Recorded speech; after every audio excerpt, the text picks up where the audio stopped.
Welcome to another wild HOA Karen story. This time we're firing up the grill and the drama. Imagine moving into a friendly neighborhood where summer BBQs are the heart of the community, until Karen, the self-proclaimed queen of the HOA, decides that grills are a threat to neighborhood harmony. When she enforces a ridiculous ban on backyard BBQs, neighbors fight back with secret cookouts, smoky rebellions, and one epic showdown that Karen never saw coming. Stick around to see how this fiery conflict unfolds and how one neighborhood proves that no HOA rule can extinguish the spirit of community. Before we dive into the story, don't forget to like, subscribe, and comment below if you've ever dealt with an over-the-top HOA.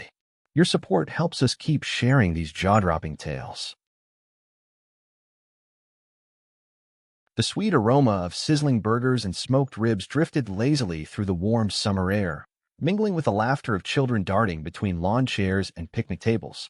Maplewood Grove was in full celebration mode, marking the unofficial start of summer with the neighborhood's annual summer kickoff barbecue.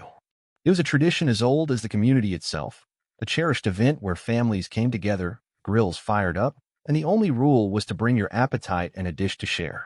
Daniel adjusted his sunglasses and took a sip of cold lemonade, leaning back in his folding chair.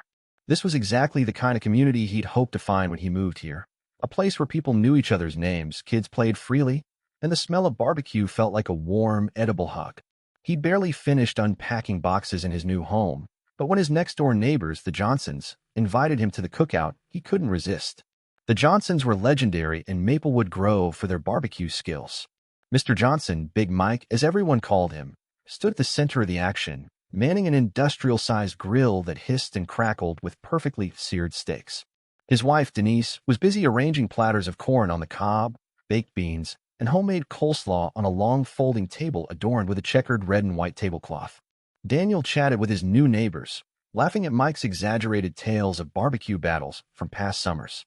The vibe was relaxed, festive, and full of the kind of warmth that made him feel like he'd made the right choice moving here. But then she arrived. Karen. She was impossible to miss, marching across the street like she owned the asphalt, clipboard clutched tightly in one hand, her signature sunglasses perched atop perfectly styled blonde hair. Karen was the self-appointed president of the Maplewood Grove HOA, a role she took more seriously than most people took their careers. Dressed in an immaculately pressed khaki suit despite the 85-degree heat, she looked as out of place as a tax auditor at a birthday party. The chatter around the barbecue faded slightly as people noticed her approach. Big Mike gave Daniel a knowing look. Here comes the fun police. Karen's lips curled into a tight, thin smile as she surveyed the scene. Grills blazing, coolers filled with soda and beer, kids shrieking with joy as they played tag. Her nose wrinkled slightly, as if offended by the very concept of fun. "Good afternoon, neighbors," Karen announced, her voice carrying an edge that cut through the ambient noise like a hot knife through butter. She held her clipboard like a badge of authority, tapping her pen against it with rhythmic precision. "I see we're having another impromptu gathering." Big Mike wiped his hands on a towel and approached her with the easy swagger of a man who dealt with her nonsense before. "It's not impromptu, Karen. It's the annual summer kickoff barbecue. Same as last year. And the year before that. You know, the one you came to 3 years ago and complained that the lemonade wasn't organic." Karen's smile didn't waver. "Yes, well, times change, Mike. As HOA president, it's my duty to ensure that all gatherings adhere to community guidelines. I couldn't help but notice the excessive smoke coming from your grill. It's drifting toward neighboring properties, which could be considered a nuisance under Section 4, Subsection B of the HOA Charter." Daniel exchanged glances with Denise, who rolled her eyes so hard Daniel was surprised they didn't fall out of her head. Mike kept his tone friendly, but his smile had a razor-sharp edge. "Karen, we've been grilling here for over a decade. No one's ever complained. The only thing people are upset about is running out of ribs too fast." Karen's eyes narrowed slightly, undeterred. "Be that as it may, smoke can pose a health risk, especially to individuals with respiratory sensitivities. It's also a potential fire hazard." And she added, flipping through her clipboard, "Open flames within 15 feet of communal walkways are technically prohibited." Daniel had to suppress a laugh. They were in Mike's private backyard, nowhere near a communal walkway. Mike stepped closer, lowering his voice just enough that only those nearby could hear. "Karen, it's a barbecue. You can either grab a plate or keep walking. Karen's smile faded, her lips tightening into a thin line. Consider this the friendly reminder, she snapped, tapping her clipboard. For now. She turned on her heel and marched away, leaving a trail of awkward silence in her wake. For a few moments, the party felt like it had lost its spark. But then Mike clapped his hands together. All right, folks. Karen's had her say. Now let's get back to ours. Who wants more ribs? Laughter erupted, and the music kicked back on. Daniel couldn't help but admire Mike's ability to brush off Karen's passive-aggressive threats. Still, there was an undercurrent of tension, like the faint scent of smoke long after the fire's gone out. Over the next few days, Daniel settled into his new routine. But Karen's visit at the barbecue lingered in the back of his mind. He noticed her more frequently now, patrolling the neighborhood like a hawk in sensible shoes. She'd appear seemingly out of nowhere, jotting notes on her clipboard as she inspected trash can placements, lawn heights, and even the color of someone's mailbox flag. It was around midweek when Daniel found a crisp, white envelope tucked neatly into his mailbox. The HOA logo was printed in bold letters across the front. Curious, he opened it on the spot. Inside was a formal notice. Maplewood Grove Homeowners Association. Subject: New HOA regulation, outdoor cooking restrictions. Effective immediately, all outdoor barbecue grills are prohibited in front yards, backyards, driveways, and patios. This decision has been made to ensure community safety, prevent air pollution, and maintain the neighborhood's aesthetic integrity. Violators may be subject to fines up to $250 per incident. Signed, Karen, HOA President. Daniel stared at the letter, his mind racing. No BBQs? At all? This had to be a joke. But knowing Karen, it was anything but. Later that evening, he met with Mike and Denise to compare notes. They had received the same letter, along with several other neighbors. The general consensus? Outrage mixed with disbelief. This isn't about safety, Mike growled, crumpling the letter in his fist. It's about control. Karen hates anything she can't regulate, especially if it involves people having fun without her permission. Denise nodded in agreement. She's been gunning for us ever since we didn't invite her to last year's barbecue after she complained about the unregulated condiments. Daniel chuckled despite himself, but his smile faded quickly. What do we do? Mike's grin was all teeth. Simple. We fight fire with fire. Or in this case, charcoal. The barbecue ban had been issued. But Karen had underestimated one thing: the neighborhood's stubborn love for grilled meat and cold drinks. The battle for Maplewood Grove's summer had just begun. The days following Karen's surprise barbecue ban felt like a dark cloud had settled over Maplewood Grove. What had once been a neighborhood alive with the sounds of sizzling grills and laughter was now eerily quiet. The familiar sense of smoked ribs, grilled burgers, and charred veggies had vanished, replaced by the sterile scent of freshly cut grass and Karen's oppressive rule. Daniel found himself pacing his kitchen, a letter in hand, rereading the absurd restriction. No outdoor cooking. That wasn't just inconvenient, it was an attack on the very heart of the community. The rules cited vague reasons: air pollution, fire hazards, and maintaining neighborhood aesthetics. But everyone knew the truth. This wasn't about safety. It was about Karen's need for control. Determined to understand how this could have happened, Daniel attended the next HOA meeting. The community center buzzed with frustrated whispers as neighbors gathered, many clutching their violation notices like battle scars. At the front of the room sat Karen, flanked by two HO board members, Ron, who nodded at everything Karen said, and Stephanie, who looked like she'd rather be anywhere else. Karen opened the meeting with her signature smug smile. Welcome, neighbors. I know there's been some confusion about our new outdoor cooking regulation. Let me clarify, this rule is in place to protect us all. Smoke from grills can trigger respiratory issues, and open flames pose a fire risk, especially during dry seasons. A hand shot up, Big Mike, looking like he was holding back an explosion. Karen, we've had BBQs here for over a decade, without a single incident. Are you seriously banning us from grilling because of hypothetical smoke complaints? Karen's smile tightened. It's not hypothetical, Mike. Some residents have expressed concerns. Who? Mike challenged. Karen's eyes flicked to her clipboard. That's confidential. The room erupted in angry murmurs. Daniel stood up, his heart pounding. Shouldn't there have been a vote? How can you pass a rule that affects everyone without community input? Karen straightened her posture. As HOA president, I have the authority to enact emergency measures when I believe there's an immediate risk to community safety. Daniel frowned. What emergency? The only danger here is overcooked hot dogs. The crowd chuckled, but Karen wasn't amused. She banged her gavel.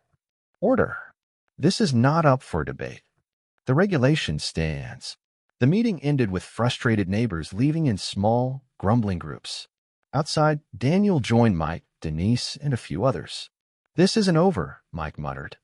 She may control the board, but she doesn't control us. Daniel nodded, feeling a spark of rebellion ignite.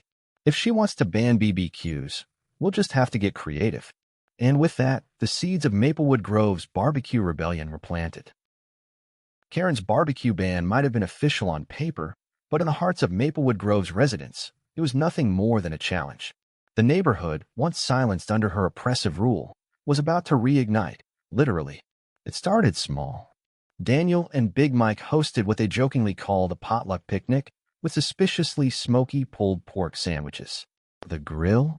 Hidden in Mike's garage, smoke funneled out through an improvised ventilation system crafted from old dryer ducts. It wasn't perfect, but the food was hot and the rebellion had begun. Word spread quickly. Backyard BBQs went underground, disguised as innocent gatherings. Salad socials, with grilled chicken hidden beneath leafy greens. Book clubs, where the only thing getting read was the meat thermometer. Late-night gardening meetups, under the glow of tiki torches and the soft hiss of portable grills. Karen, of course, noticed. She'd cruise the streets in her beige SUV, her sharp eyes scanning for any sign of forbidden grilling, her signature clipboard never far from reach. The neighborhood grew expert at evasion. Whenever her car appeared, someone would yell, "Code Karen." Grills vanished into sheds. Food was whisked indoors. Conversations shifted from barbecue recipes to HOA bylaws in the blink of an eye. But Karen wasn't fooled. She began patrolling more aggressively, sometimes even peering over fences with a stepladder she kept in her trunk. She issued ridiculous fines based on the flimsiest evidence. Suspicious meat smells lingering in the air. Charcoal residue found near patios. Even grill marks suspiciously present on burgers delivered from local restaurants. Daniel received his first violation notice after hosting a so-called pasta night, despite no grill in sight. The charge: potential barbecue activity. It was absurd, but it only fueled the neighborhood's determination. The rebellion became a game, a battle of wits between Karen's authoritarian rule and the residents' creativity. They shared tips on smoke camouflage in neighborhood group chats. Some neighbors even started grilling with electric skillets in their driveways, just to mock the absurdity of the ban. One night, as Daniel and Mike stood over a perfectly seared brisket, hidden, of course, Daniel chuckled. She banned BBQs, but all she's done is make us better at it. Mike grinned, flipping the meat. Yeah, and more united. Funny how a little smoke can bring people together. But while the rebellion thrived in secret, Karen wasn't done yet. Her patrols grew more aggressive, her fines more outrageous. She was planning something big, something that would turn the heat up in ways the neighborhood never expected. Karen's obsession with a barbecue ban reached new heights or depths, depending on how you looked at it. Her patrols became almost militant. She installed neighborhood watch cameras on streetlights, claiming it was for security, but everyone knew the real reason: she was hunting grills. But the neighborhood wasn't backing down. Determined to take a stand, Daniel and Big Mike planned the boldest act of defiance yet: the Great Maplewood Barbecue Bash. No hiding, no disguises, just grills, good food, and a message: Karen doesn't own summer. Flyers spread in secret, tucked into mailboxes and whispered about in hushed tones. The plan was simple: host the barbecue in Mike's backyard, which was large, open, and impossible to hide. Set up multiple grills, gas, charcoal, even a smoker for good measure. Invite everyone, including the HOA board members who'd quietly expressed frustration with Karen's reign. When the day arrived, the backyard buzzed with energy. Smoke drifted lazily into the air, mingling with the scent of ribs, burgers, and rebellion. Music played, laughter echoed, and for the first time in weeks, Maplewood Grove felt like itself again. And then, like clockwork, Karen arrived. She stormed through the side gate, clutching her ever-present clipboard like it was a weapon. Dressed in her crisp khakis and oversized sunglasses, she looked like a general inspecting enemy territory. Her voice sliced through the party. "This is a clear violation of HOA regulations," she barked, waving a stack of pre-written violation notices. "I will be issuing fines to every single person here." The crowd went quiet until Big Mike stepped forward, tongs in hand like a gladiator's sword. "Karen, we're not paying your ridiculous fines. This is our community, not your personal kingdom." Karen's face flushed. "You're endangering the neighborhood with open flames. This is about safety." Daniel joined Mike. "No, this is about control. You didn't call a vote. You didn't ask the community. You just decided you knew best." Karen sputtered, flipping through her clipboard like it held the ultimate rebuttal. "I'm the HOA president. I have authority." "Not without a majority vote," Daniel shot back, pulling out a printed copy of the HOA bylaws. "And guess what? We've got signatures from over half the neighborhood demanding a vote to overturn the barbecue ban and to remove you as HOA president." The crowd erupted in cheers. Karen's face twisted with disbelief. "You can't do this," she shrieked. But they already had. Neighbors held up signed petitions, proof of her crumbling power. Even Ron and Stephanie, her loyal board members, exchanged sheepish glances before stepping back, distancing themselves from her meltdown. Realizing she'd lost, Karen let out a frustrated huff, ripped a violation notice in half, and stormed out, her clipboard forgotten on the grass. As she disappeared down the street, the barbecue roared back to life. Music blared, grills sizzled, and Daniel took a bite of the juiciest burger he'd ever tasted. Victory had never been so delicious. The aftermath of the Great Maplewood Barbecue Bash felt like a breath of fresh, smoky air. The neighborhood, once suffocated under Karen's iron rule, was alive again. Laughter echoed from backyards, grills roared to life without fear, and the sweet scent of rebellion mixed perfectly with barbecue sauce. But Karen wasn't gone, not yet. In the days following the showdown, she launched a desperate counterattack, flooding inboxes with lengthy emails filled with legal jargon, claiming the barbecue ban was still in effect, threatening lawsuits for property damage caused by unauthorized grilling, even showing up at homes, waving her tattered clipboard, demanding apologies. But the neighborhood had tasted freedom and brisket, and there was no going back. At the next HOA meeting, held in the same community center where Karen had once ruled with smug authority, the room was packed. This time, not with silent, nodding neighbors, but with residents ready to take a stand. Karen arrived last, her usual confident stride replaced with tense, clipped steps. She sat at the front, flanked by Ron and Stephanie, both avoiding eye contact. Daniel stood first, holding the petition with dozens of signatures. "We're here to vote," he announced, "to overturn the barbecue ban and to remove Karen as HOA president." Karen shot up, her face flushed. "This is outrageous. I've dedicated years to this community. I've kept it safe, clean, orderly." A voice from the back replied, "Yeah, but you forgot the community part." The vote was swift. Overturn the barbecue ban. Unanimous, yes. Remove Karen from the HOA? Even Ron raised his hand. Karen stood frozen, gripping the edge of the table as if letting go would mean accepting defeat. Then, without a word, she grabbed her clipboard, her last shred of power, and stormed out, the door slamming behind her. In the following weeks, Maplewood Grove transformed. The ban was officially repealed, and summer returned in full swing. The community grew closer, bonded by more than just BBQs. They'd fought for their right to be a neighborhood, not a dictatorship. Daniel, standing at the next big cookout, looked around at the smiling faces, the smoke curling into a sky finally free from Karen's shadow. "You know," he said to Mike, flipping a burger, "it's funny how one person tried to take all this away." Mike grinned. "Yeah, but you can't ban community or good barbecue." And as the grills sizzled, laughter rose, and summer lived on, one thing was clear: Maplewood Grove was finally Karen-free. And that's how one neighborhood grilled their way to victory over an over-the-top HOA Karen. When Karen tried to snuff out the spirit of community with her absurd barbecue ban, she underestimated the power of good food and even better neighbors. In the end, her obsession with control was no match for a united front and a perfectly seared brisket. If you enjoyed this fiery tale of HOA rebellion, Don't forget to like, subscribe, and comment below with your own wild HOA experiences. We love hearing your stories, and your support helps us keep bringing more jaw-dropping HOA Karen sagas to life. Thanks for watching, and remember, you can ban the grill, but you can't kill the vibe.